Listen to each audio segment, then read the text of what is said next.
Surat police અન્ય શહેરો અને જિલ્લાઓ તથા રાજ્યમાં ચોરી કરતી સુરતમાં આશરો લેનારોને ઝડપી પાડવા મેદાને છે. સુરતના સારોલી પોલીસે પેટ્રોલિંગ દરમિયાન બાતમીના આધારે મહારાષ્ટ્રના પાલઘર દાણુના ઘરફોડ ચોરીને અંજામ આપી સુરત આપી ભાગી છૂટેલા રીઢા ચોરોને ઝડપી પાડી તેઓ પાસેથી ચોરીનો મુદ્દામાલ કબજે કર્યો છે. સુરત પોલીસ કમિશનર અનુપમસિંહ ગેહલોત, અધિક police commissioner sector 1 Balram Meena, DCP zone 2 doctor Kanan Desai અને એસીપી ડી ડિવિઝન વીએમ જાડેજાની સૂચના લઈને સારોલી પોલીસ ઇન્સ્પેક્ટર એસઆર વેકરિયાની ટીમ પીએસઆઈ યુબી મેંદપરાના માર્ગદર્શન હેઠળ પેટ્રોલિંગ હતી. જે પીએસઆઈ યુબી મેંદપરાની ટીમને મળેલી બાતમીના આધારે મહારાષ્ટ્રના પાલઘર જિલ્લાના દાહણુ તાલુકાના કાસા પોલીસ સ્ટેશન વિસ્તારમાં બે ગરફડ ચોરીને અંજામ આપી સુરત ભાગી આવેલા આરોપીઓ મધ્યપ્રદેશના નિમઈ જિલ્લાના રાજેશ મદનલાલ માલવી, દિલકુશ રૂપે દિલ્લુ પપ્પુ બોંચડા કર્માવત અને અંકિત મુકેશ ગોદાવરને અંત્રોલી ગામેથી નિયોલ ચેકપોસ્ટ પાસે ચાલતા આવતા ઝડપી પાડ્યા હતા.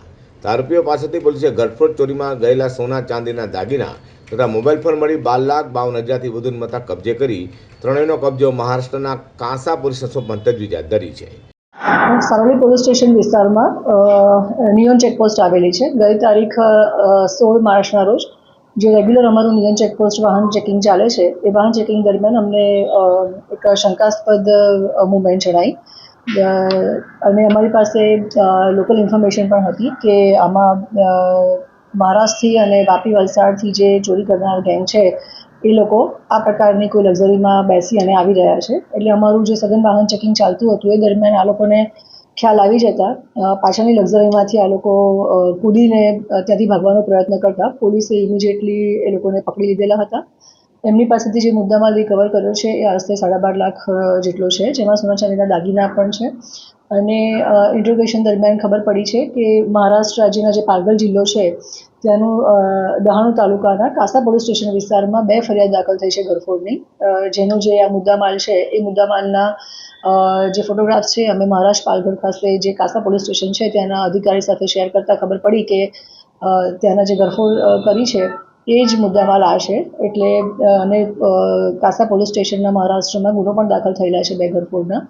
એના આધારે આ ત્રણેય જે આરોપી છે જેનું નામ છે રાજેશ મદનલાલ માલવી, જેની ઉંમર છે 29 વર્ષ, જે મજૂરી કામ કરે છે, જે ગામ ચડોલી તાલુકો નીમચ અને મધ્યપ્રદેશનો રહેવાસી છે. બીજો આરોપી છે દિલખુશ ઉર્ફે દિલ્લુ પપ્પુ બોંચડા કર્માવત, જેની ઉંમર 23 વર્ષ છે, જે મજૂરી કામ કરે છે અને જે પીપલિયા રૂડીરાવજી થાના મનાસા મધ્યપ્રદેશમાં રહે છે. ત્રીજો આરોપી છે જે અંકિત મુકેશભાઈ ગોદાવન, જેની ઉંમર 25 વર્ષ છે, જે મજૂરી કામ કરે છે અને જે ગામ સડોલી થાના નિમચ મધ્યપ્રદેશમાં રહે છે. આ ત્રણેયનો ગુનાહિત ઇતિહાસ અમે આઈસીજીએસ પોર્ટલમાં ચેક કરતા આ ત્રણેયનો ગુનાહિત ઇતિહાસ પણ અમને મળી આવેલ છે.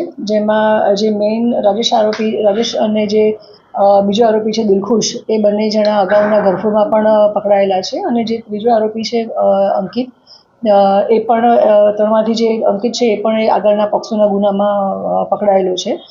સારોલી પોલીસે ઝડપી પાડેલ 3 રીઢા ગરફોડ ચોરો મદનલાલ માલવી, દિલખુશ દિલ્લુ અને અંકિત ગોદાવન અગાઉ પણ અનેક ગુનાઓને અંજામ આપી ચૂક્યા હોવાની કબૂલાત કરી છે.